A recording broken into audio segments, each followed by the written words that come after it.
Vamos abrir a palavra de Deus no livro do profeta Jeremias, capítulo 23. Jeremias 23.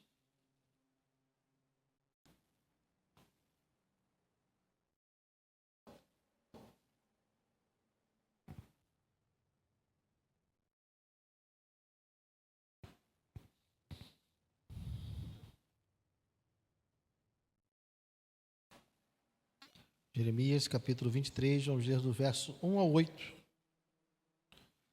23, versos 1 ao 8. Todos encontraram? Diz assim a palavra de Deus: Ai dos pastores que destroem e dispersam as ovelhas do meu pasto, diz o Senhor. Portanto, assim diz o Senhor, o Deus de Israel, a respeito dos pastores que apacentam o meu povo. Vocês dispersaram as minhas ovelhas e as afugentaram, e não cuidaram delas. Mas eu tratarei de castigar vocês por causa das maldades que praticaram, diz o Senhor. Eu mesmo recolherei o remanescente das minhas ovelhas de todas as terras para onde as tiver dispersado, e as farei voltar aos seus apriscos. Serão fecundas e se multiplicarão. Porei sobre elas pastores que as apacentem, e elas jamais terão medo, nem ficarão assustadas, nenhuma delas faltará, diz o Senhor. Eis que vem dias, diz o Senhor, que levantarei a Davi um renovo justo, e como o rei que é, reinará, agirá com sabedoria e executará o juízo e a justiça na terra. Nos seus dias, Judá será salvo, e Israel habitará seguro, e este será o nome pelo qual será chamado Senhor, justiça nossa. Portanto, eis que vem dias, diz o Senhor, em que nunca mais dirão: tão certo como vive o Senhor, que tirou os filhos de Israel da terra do Egito. Mas, tão certo como vive o Senhor, que tirou e trouxe a descendência da casa de Israel da terra do norte e das terras para onde os tinha dispersado, e habitarão na sua própria terra. Pai amado, obrigado, Deus, pela tua palavra. Fala conosco, Senhor, mais uma vez eu te peço que o teu poder esteja sobre nós para podermos receber de ti aquilo que precisamos, ó Deus. Que não seja eu, que não sejam as minhas ideias, mas que seja o Senhor a falar nessa noite, para a glória do teu nome. Eu te peço e te agradeço, em nome de Jesus. Amém. Pode sentar, querido. Se você tem acompanhado a outra série que eu trouxe no domingo, sobre o bom pastor, se você estava no domingo sem ser esse último anterior, você deve estar pensando: ué, mas o Guilherme está lendo o mesmo texto? Porque nós falamos de Ezequiel 34. Ezequiel 34 fala praticamente com esse mesmo linguajar. Avança um pouquinho aí. Ezequiel 34. Só para você ver que eu não estou inventando. Ezequiel 34.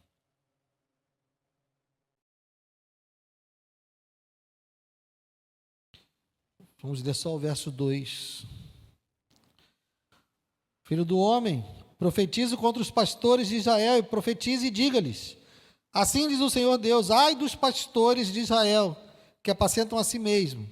Será que os pastores não deveriam apacentar as ovelhas?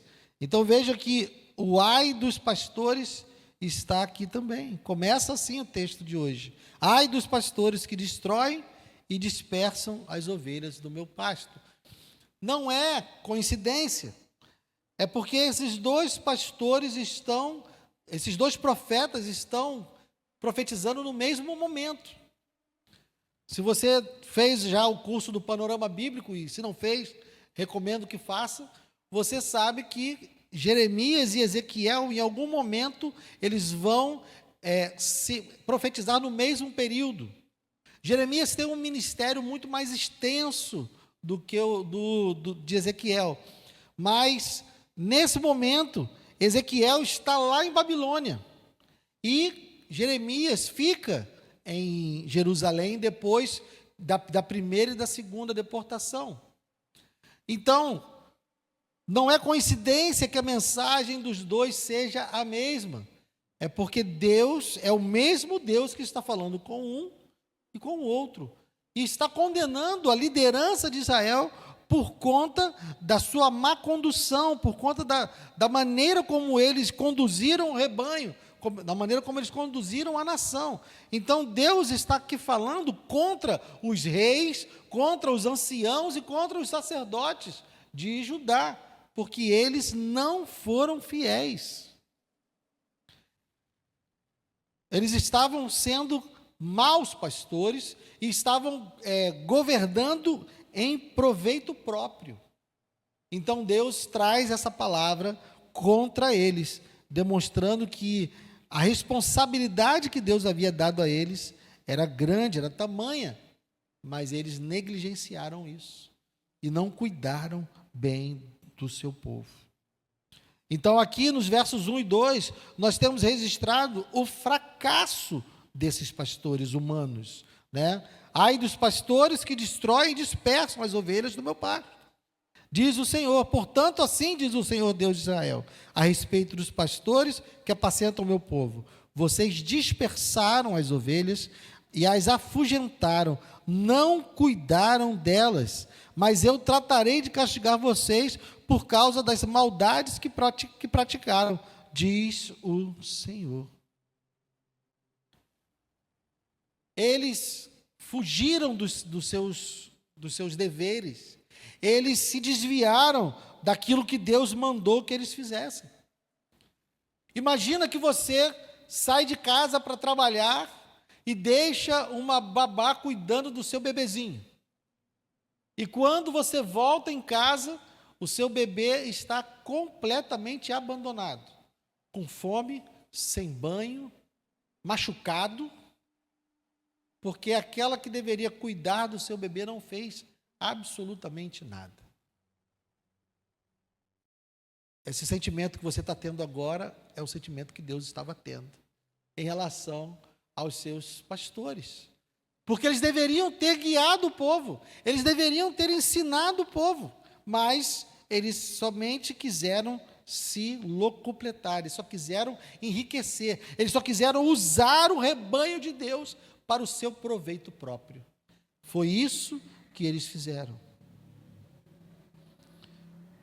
O povo não era inocente. Nós já vimos ao longo do livro de Jeremias que o povo também se deixava levar pelas mentiras dos falsos pastores, dos maus pastores, porque eles diziam o que eles queriam ouvir. Mas a responsabilidade maior, ainda está sobre a liderança.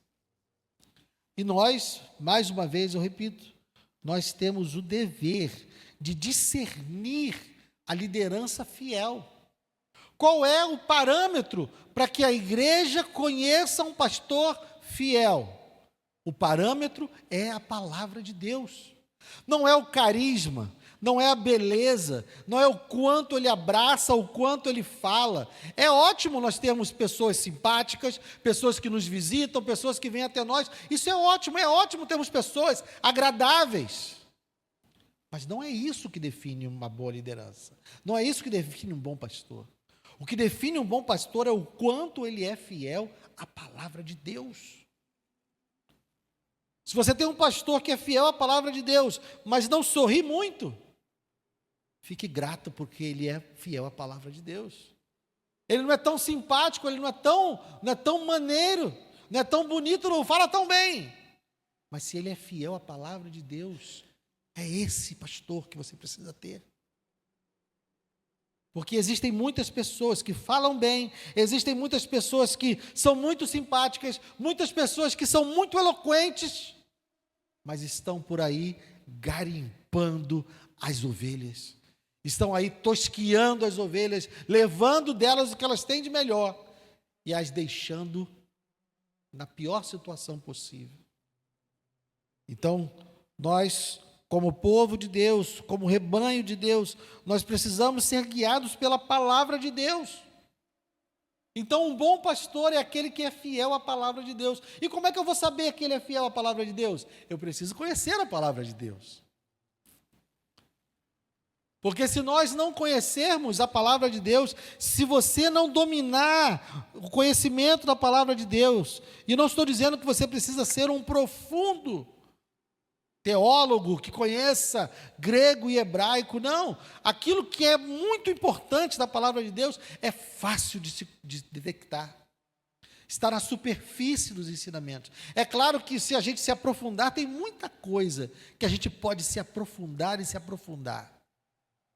Mas o que é importante, aquilo que nos conduz corretamente diante de Deus, está na superfície. Nós precisamos conhecer a palavra de Deus, porque senão seremos levados pelo vento, seremos levados por qualquer vento de doutrina. Meus irmãos, é assustador as coisas que nós vemos por aí. Assustador. E eu penso, será que não percebem que isso está errado? Tanta gente ao redor, e aí você vendo pessoas, e a igreja lotada e pessoas ovacionando coisas absurdas. Absurdas. Eu tenho hora que eu fico na dúvida se é bom ter acesso à internet ou não. Se é bom que os cultos sejam gravados ou não. Porque tem cada coisa indo para a internet aí, gente fazendo coisas que eu fico, meu Deus, da onde tiraram isso? De que lugar, de que cartola eles tiraram essa doutrina, essa ideia? Porque na palavra de Deus não foi. Então nós precisamos conhecer a palavra de Deus para podermos discernir se estamos diante de um pastor fiel ou não. Porque se não conhecermos a palavra de Deus, nós vamos ser levados por qualquer boa lábia que apareça diante de nós. Os pastores humanos fracassaram em Judá, fracassaram diante de Deus. Então Deus faz uma promessa, versos 3 e 4. Eu mesmo recolherei o remanescente das minhas ovelhas, de todas as terras para onde as tiver dispersado, e as farei voltar aos seus apriscos. Serão fecundas e se multiplicarão, porém sobre elas pastores que as apacentem, e elas jamais terão medo, nem ficarão assustadas, nenhuma delas faltará, diz o Senhor. O próprio Deus vai buscar as ovelhas que ele dispersou, perceberam isso? Ele diz, olha, no verso 3, eu mesmo recolherei, e aqui você pula, das terras para onde as tiver dispersado. Foi ele que mandou embora e é ele que traz de volta. Deus tem todo o domínio. Tudo o que acontece na nossa vida, meus irmãos, está debaixo do controle do nosso Deus, está debaixo do controle do nosso pastor. Nenhum evento da nossa vida, por pior que ele pareça, por mais que a gente não entenda, tudo o que acontece na nossa vida está debaixo da direção de Deus. Nunca duvide disso. Israel foi dispersado, nós vimos no Salmo 80 no começo do culto, foi queimado, foi destruído, a videira que foi retirada do Egito e plantada lá em Canaã, aquela videira, aquela árvore, ela que cresceu, depois foi arrancada pelo Senhor, tudo feito pelo Senhor. O próprio Deus que dispersou Israel está dizendo que no tempo certo Ele as fará voltar. É Ele que espalha, é Ele que traz. Porém sobre elas pastores que as apacentem, e elas jamais terão medo. Nós não devemos ser guiados pelo medo. Temor do Senhor não é medo.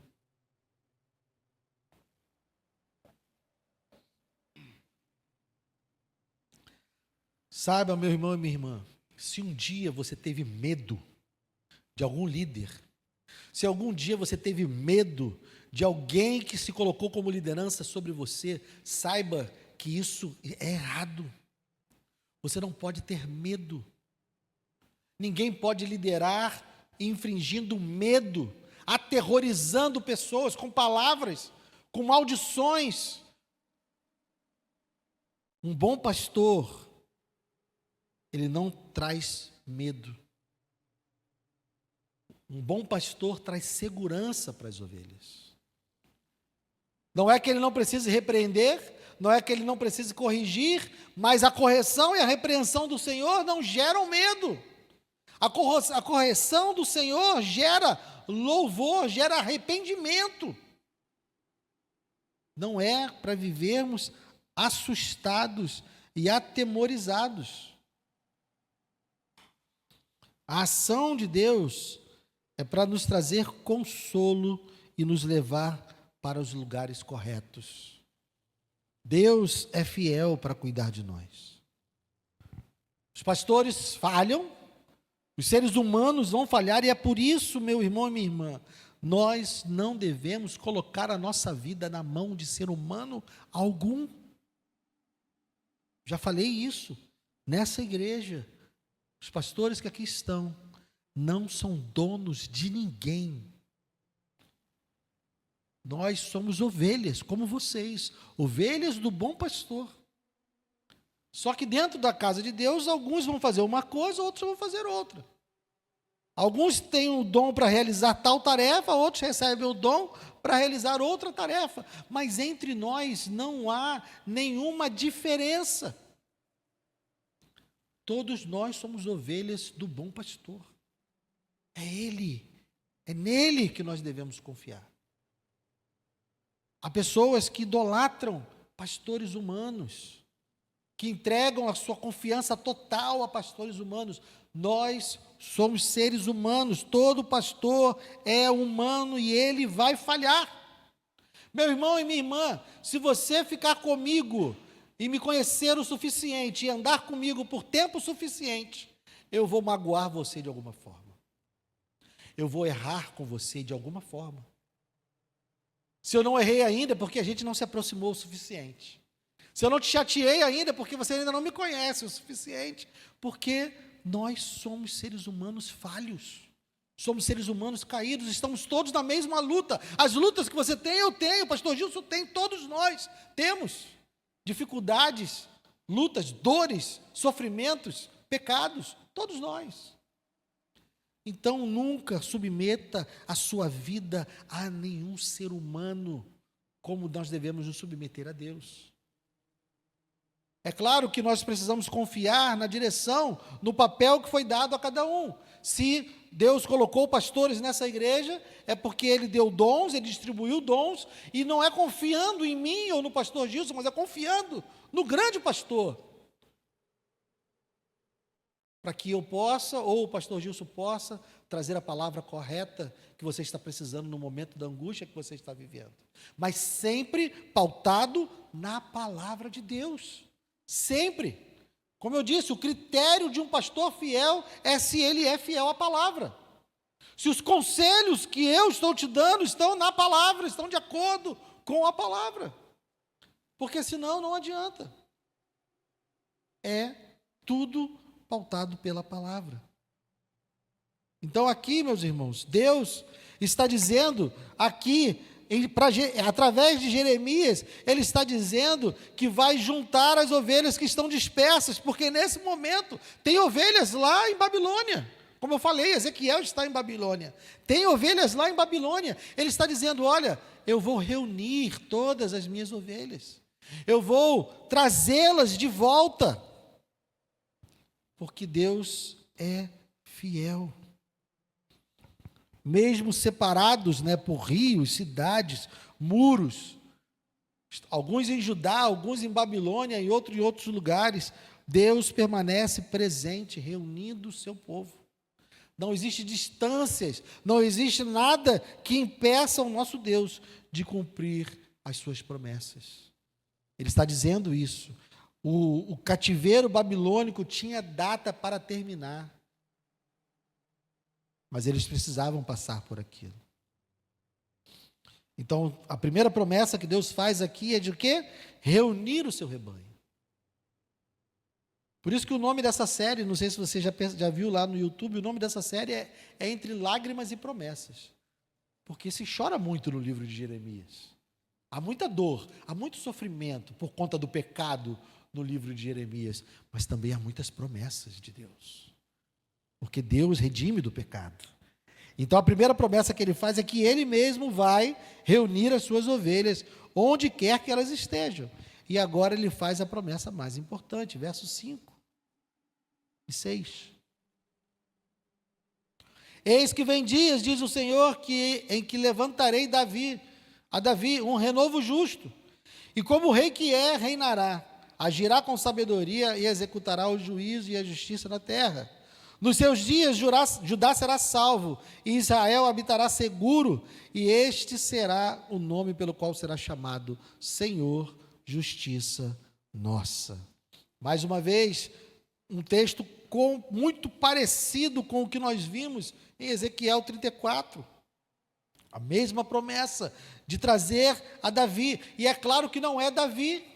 Davi aqui já havia morrido há muito tempo. Davi foi enterrado, Davi não seria ressuscitado. Ele não está falando aqui de Davi, ele está falando do Messias que viria da linhagem de Davi. Ele está falando daquele que viria para libertar definitivamente o povo de Deus. Ele está falando de Jesus, ele está falando de Cristo. E eu já falei isso a vocês em outro momento, e agora é importante nós relembrarmos isso. De novo, é algo que eu falo lá no panorama, e se você não fez o panorama bíblico, faça. Esse ano já estamos terminando, dezembro vai ter a formatura, mas ano que vem se inscreva. As profecias, elas, para os profetas, era algo ainda que não tinha total entendimento. Porque você vê que a promessa aqui é uma promessa que ela vai ser cumprida em etapas, mas na cabeça do profeta, diante do que o profeta está vendo, parece que é algo que vai acontecer de uma vez só. E o exemplo que a gente usa, eu já usei aqui no púlpito, e não fui eu que criei esse exemplo, tá? Não sei te dizer quem foi, mas não fui eu que criei. É o exemplo das montanhas. Se você olha para as montanhas, você pega daqui e vai ver aquelas montanhas que estão lá do outro lado, você quando olha parece que é uma coisa só. Parece que é um bloco só, que é só um morrão. Mas conforme você vai chegando perto, você vai vendo que existem morros que estão mais próximos, morros que estão mais longe, e outros que estão mais distantes ainda. Mas por estarmos longe, quando olhamos para eles, nós vemos como se fosse uma coisa só. É mais ou menos assim a visão do profeta. Aqui, Jeremias está olhando e está vendo as promessas de Deus de que enviaria o descendente de Davi e que o descendente de Davi iria libertar Judá, libertar Israel de maneira definitiva. Ele olha e vê. É isso que ele está enxergando. O que Jeremias não consegue distinguir pela distância que ele está é que isso vai acontecer em etapas. Então, quando ele vai chegando perto, quando nós vamos chegando perto, o primeiro morro é a encarnação. Opa, a profecia fala da vinda do Messias, e ele veio. E fala então de como ele vai nos livrar dos pecados. E aí vem a sua vida, a sua morte e a sua ressurreição, já também no outro espaço de tempo. E agora nós estamos aguardando a consumação de todas as coisas. Então, um profeta, na cabeça de um profeta, o Messias viria de uma só vez e iria fazer tudo num dia só. Era o dia do Senhor. Você já deve ter lido isso várias vezes nos livros dos profetas. O dia do Senhor. Era o dia em que o descendente de Davi viria, ele iria julgar as nações, ele iria livrar o seu povo e iria reinar para sempre, tudo de uma vez só. Mas nós que já estamos no meio das montanhas, nós que já estamos ali no meio da Serra das Araras, a gente já sabe, opa, não é bem assim. Ele primeiro veio e consumou a questão do pecado e nos livrou dos nossos pecados. Agora, ele foi assunto aos céus, está reinando, está à destra de Deus, e nós aguardamos a sua volta, onde tudo será definitivamente consumado. Mas essas promessas que estão aqui feitas, algumas já se cumpriram de algum modo e outras ainda vão se cumprir. Jesus já está reinando. Jesus é Senhor. Jesus, quando ressurge, depois da sua ressurreição, ele se encontra com os discípulos e diz o que a eles? Toda a autoridade me foi dada nos céus e na terra. O nome que está acima de todo nome foi dado a ele. E eu já disse isso algumas vezes, e se você não ouviu, ouça de novo. Se já ouviu, ouça de novo também. O nome que foi dado a Jesus, que está acima de todo nome, não é Jesus. O nome que está acima de todo nome não é Jesus. Jesus era um nome comum naquela época. Jesus é uma corruptela de Josué, que diz que a salvação vem do Senhor, então havia outros Jesus. O nome que está acima de todo nome, que foi dado a Jesus, é Senhor. Você pega trabalho de casa agora, quando você chegar em casa, você vai pegar as cartas de Paulo, e você vai ler o começo de todas as cartas de Paulo. E você vai ver que o Senhor, quem era o Senhor, chamado de Senhor no Antigo Testamento? O Pai. Mas agora, Paulo vai se referir a nosso Deus e Pai, e Jesus, nosso Senhor. Então, o nome que foi dado a Cristo, que está acima de todo nome, é Senhor. É o Kyrios, no grego, é o Kyrios. Por isso que tinha toda aquela confusão com o Império Romano, porque o imperador queria ser chamado de Kyrios. Kyrios era o Senhor. E o cristão falava, não, Kyrios, meu Kyrios é Jesus. Eu não posso chamar o imperador de Kyrios. Por isso que teve toda aquela pendenga entre a igreja e Roma.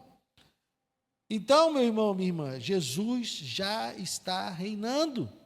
E aqui diz, reinará, agirá com sabedoria, só que o que falta?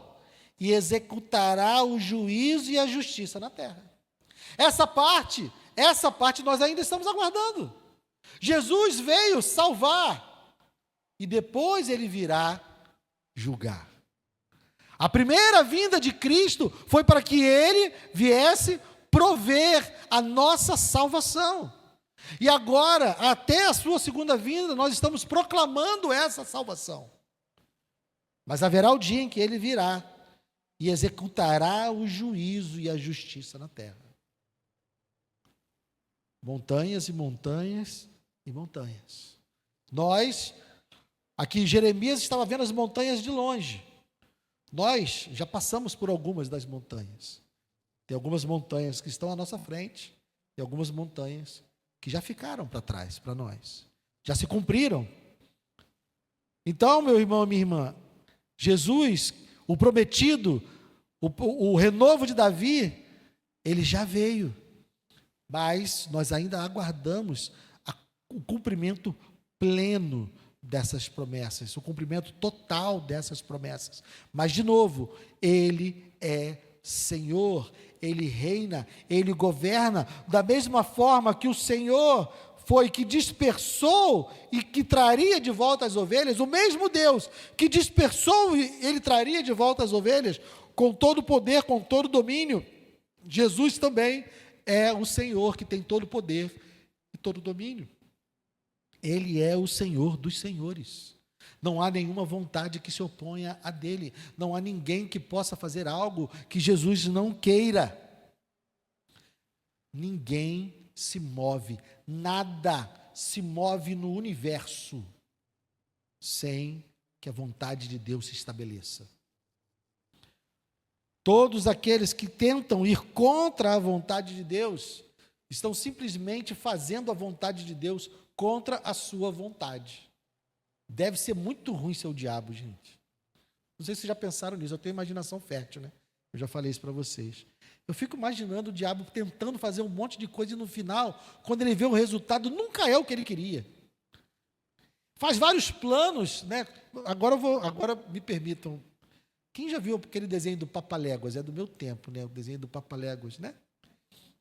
E aquele lobo comprava um monte de armadilha, e cavava o chão, e comprava uma arma, e gastava dinheiro, e chegava um monte de coisa, e ele testava, tudo funcionava. Mas quando chegava na hora de pegar lá o papalégua, o botão não funcionava, era ele que caía. Gente, o diabo é assim. É exatamente assim o diabo. Ele planeja, ele maquina, ele tenta, mas ele não tem domínio sobre nada. Quem controla todas as coisas, quem domina o universo, é o Senhor Jesus. Descanse nisso, meu irmão e minha irmã. Descanse nessa verdade. Não tema a ninguém, a não ser o Senhor Jesus. Entregue a sua vida completamente a Ele e confie nele, descanse nele. Tem gente que dá muita moral para as coisas que são contrárias a Deus. Não estou dizendo que não são perigosos, são perigosos. Se você não estiver na proteção do grande pastor. Aqueles que estão aí fora, aqueles que estão aí soltos no mundo, correm mais risco. Mas ainda assim, meu irmão, minha irmã, o diabo poderia ter me matado muito cedo, se ele pudesse. Porque eu demorei a me converter. E era muito ruim. Eu poderia ter morrido de várias formas. Se Jesus não tivesse me alcançado, meu irmão e minha irmã, eu tenho certeza que eu estaria morto. Mas até mesmo nesses tempos, até mesmo nos tempos onde eu estava perdido, e era completamente perdido, Deus me guardou. E eu estou aqui hoje, meus irmãos, porque Deus me guardou. Quem dá a vida e tira a vida é Deus. O diabo não tem poder para tirar a vida de ninguém, se Deus não permitir. Então descanse nessa autoridade. O rei, o descendente de Davi, esse que reinará, que aqui para eles reinará e agirá com sabedoria, no nosso caso, já está reinando e já está agindo com sabedoria. Jesus Cristo é o Senhor, Senhor, justiça nossa, esse é o nome. Ele é a nossa justiça. Confie nele. E aqui, mais esperança, versos 7 e 8. Portanto, eis que vem dias, diz o Senhor, em que nunca mais dirão, tão certo como vive o Senhor que tirou os filhos de Israel da terra do Egito. Mas, tão certo como vive o Senhor que tirou e trouxe a descendência da casa de Israel, da terra do norte e de todas as terras para onde os tinha dispersado. O que ele está dizendo aqui, meus irmãos? Até aqui, o grande e maior livramento que eles tinham como referência da libertação e do poder de Deus era o êxodo, a saída deles do Egito. Quando eles queriam exaltar o nome do Senhor, quando eles queriam exaltar o poder de Deus, eles se lembravam e diziam, tão certo como vive o Senhor que tirou os filhos de Israel da terra do Egito. Esse era a grande representação do poder do Senhor para eles. O que Jeremias está dizendo aqui? Que não vai ser mais o êxodo. O êxodo não vai ser mais a grande referência de poder do Senhor. Na visão de Jeremias, o que vai ser a grande representação de poder do Senhor é quando o povo voltar do exílio babilônico. Quando eles voltarem do exílio babilônico, essa será a grande demonstração de poder. Mas eu e você, minha irmã, meu irmão e minha irmã, a gente sabe que também não é essa. Porque nós já avançamos algumas montanhas além de Jeremias.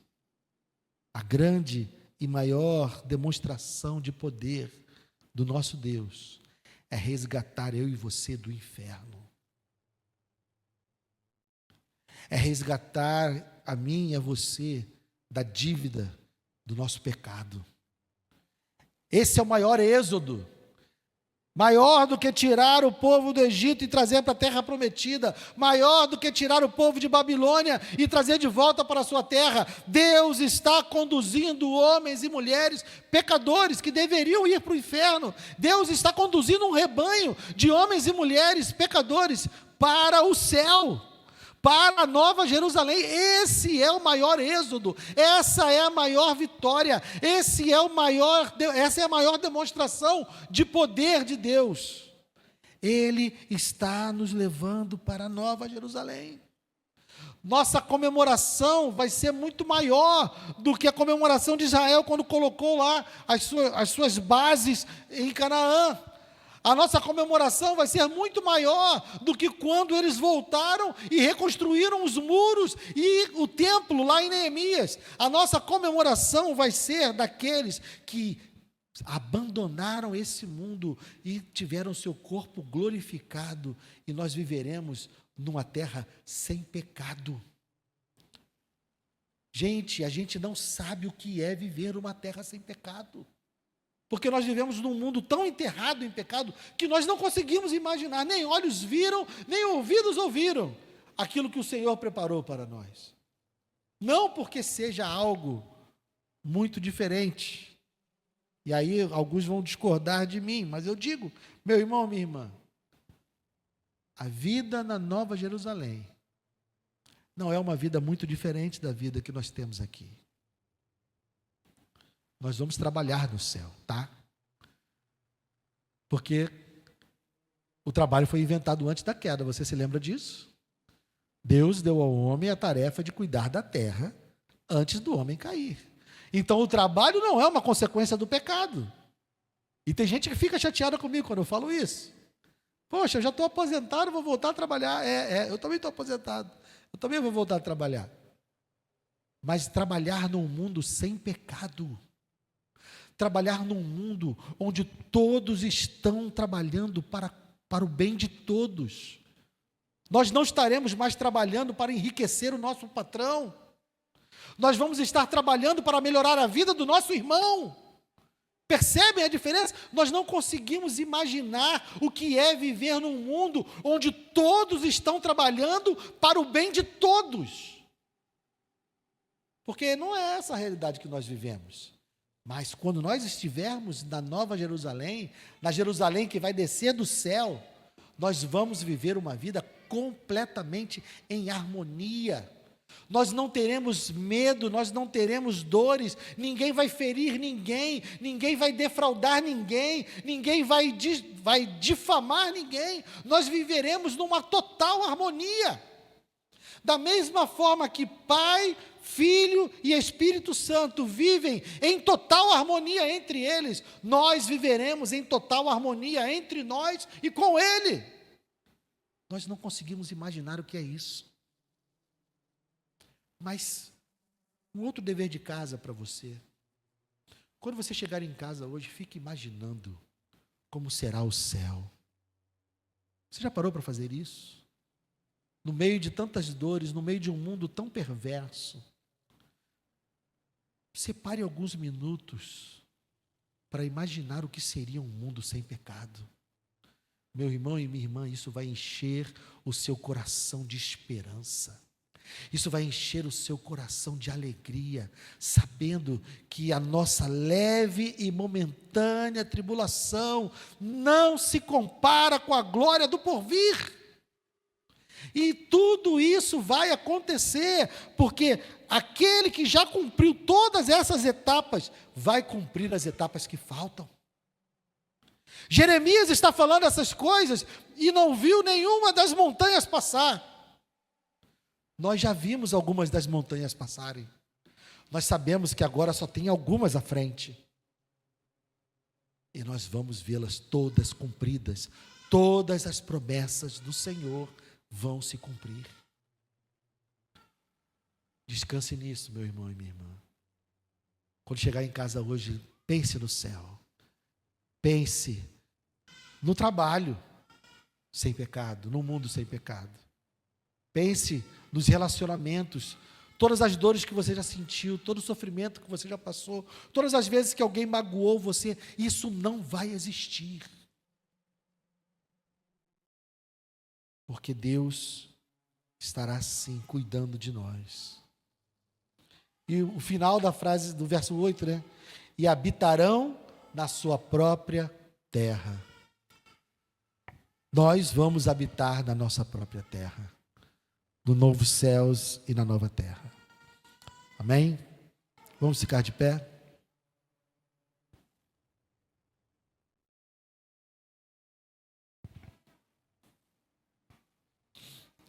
Pai amado, obrigado, Senhor. Obrigado porque mesmo em meio às terríveis profecias que o Senhor entregou por meio de Jeremias, em meio às terríveis realidades que o Senhor imprimiu sobre Judá, ainda aqui nós encontramos promessas maravilhosas, porque o Senhor é um Deus maravilhoso. O Senhor nos conduz com mão poderosa. O Senhor vai nos corrigir todas as vezes que for necessário. O Senhor vai nos colocar no lugar correto, seja puxando, seja empurrando, seja falando, o que for necessário, o Senhor fará, para que nós permaneçamos no caminho. Muito obrigado por isso, Senhor. Muito obrigado pelas suas repreensões, muito obrigado pelas tribulações, muito obrigado, Senhor, pelas dificuldades, porque tudo isso nos mantém no caminho, Senhor. Obrigado por nos manter caminhando na direção da Nova Jerusalém. Obrigado por nos guardar em meio a todas essas dores, porque mesmo quando o Senhor nos disciplina, mesmo quando o Senhor nos corrige, mesmo quando o Senhor nos inflige dor, o Senhor está conosco, e o Senhor não nos abandona. Há momentos que nós queremos abandoná-lo, há momentos que nós queremos sair da tua presença, mas o Senhor nos traz de volta. Da mesma forma que as ovelhas que foram dispersadas lá em Judá, o Senhor as reuniu várias e várias vezes, o Senhor nos dispersa e nos reúne novamente, para que nós possamos sempre nos lembrar que a nossa vida depende de Ti, que nós precisamos de Ti. Muito obrigado por isso, Senhor. Muito obrigado por cada dor, por cada aperto, por cada tribulação. E nós aguardamos o dia em que nós estaremos em perfeita condição diante de Ti. Já não teremos mais esse corpo de pecado, teremos um corpo glorificado, viveremos diante de Ti em total harmonia, em total paz. Ah, Deus, permita que nessa noite eu e meus irmãos possamos vislumbrar o que será o nosso futuro. Permita-nos, ó Deus, imaginar o que o Senhor tem reservado para nós. Muito obrigado por essa noite, obrigado pela Tua palavra, Deus. Leva-nos em segurança para os nossos lares, guarda-nos, Senhor, de todo mal. E muito obrigado pelo Teu amor e pela Tua graça. Em nome de Jesus, amém. Deus abençoe.